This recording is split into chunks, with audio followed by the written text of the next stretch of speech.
왜 안 돼? 대한민국 법정은 영토를 지킬 의무가 없나? 잠깐. 영토를 하니까 내려. 본래 영토가 있는 거야. 2층에 내려가서. 국가가 있고. 2층에 내려가서 기다리건요. 끝냈는데 내려갈 거랑.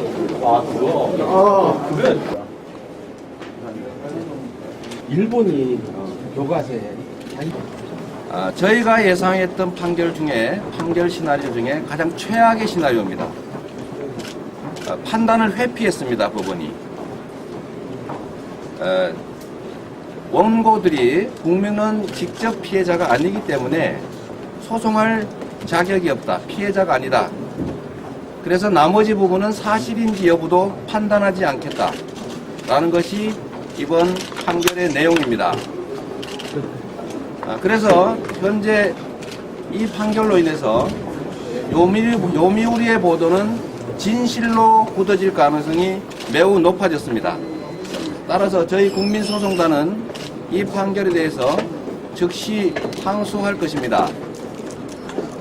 그리고 법원에서는 이 사건에 대해 원칙적으로 사실관계를 먼저 판단하고 그 보도가 허위인지 또는 사실인지에 대해서 판단하고 나서 그 다음에 원고들이 자격이 있는지를 따져야 합니다. 안타깝게도 법원이 너무 심각한 사안이라고 해서 그런지 모르겠는데 판단을 회피한 점에 대해서는 매우 실망스럽습니다. 법률적인 법률적 이익을 침해당했다고 볼 수 없다. 피해자는 이명박과 대한민국이다. 이런 취지입니다. 아시다시피 이번 재판 과정에서 요미우리는 이 보도가 사실이라고 하는 증거를 제출하지 않았고 제출하지 않겠다고 명백히 밝혔습니다. 청와대 역시 마찬가지입니다. 자료를 내지 않았습니다. 법원은 이동관 대변인에 대한 증거 채택을 거부했습니다. 국민으로서는 대한민국의 영토가 달린 독도 문제에 대해서 이명박 대통령이 일본 총리에게 뭐라고 발언했는지를 알 권리가 있습니다.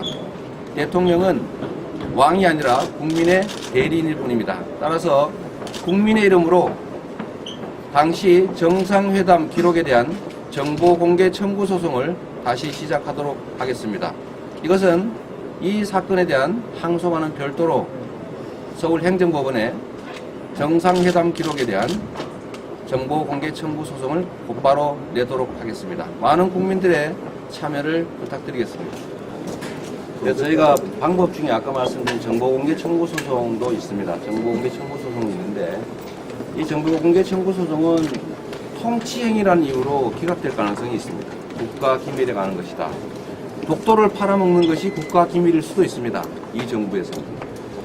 그래서 기각될 수도 있기 때문에 또 하나의 방법으로 이명박 대통령을 상대로 우리 국민들을 모아서 독도에 대해서 이렇게 발언을 했다면 국민을 속이고 국민에게 직접 피해를 입히고 영토를 포기한 행위입니다. 따라서 이명박 대통령을 상대로 한 국민의 입장에서 이명박 대통령을 상대로 한 손해배상 소송을 검토 중입니다.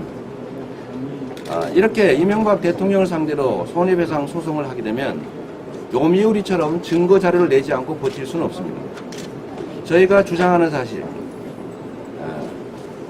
이명박 대통령이 일본 총리에게 공개석상에서 독도를 일본 영토로 포기한 것에 대해서 지금은 곤란하다, 기다려달라고 말했다면 대한민국의 영토를 포기하는 행위라는 것이고 그건 분명하게 국민의 권리를 침해한 것입니다.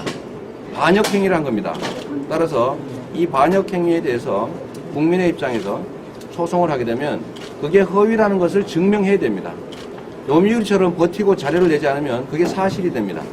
따라서 저희는 그 이명박 대통령을 상대로 하는 손해배상 소송도 검토 중이다. 이 말씀 드리도록 하겠습니다.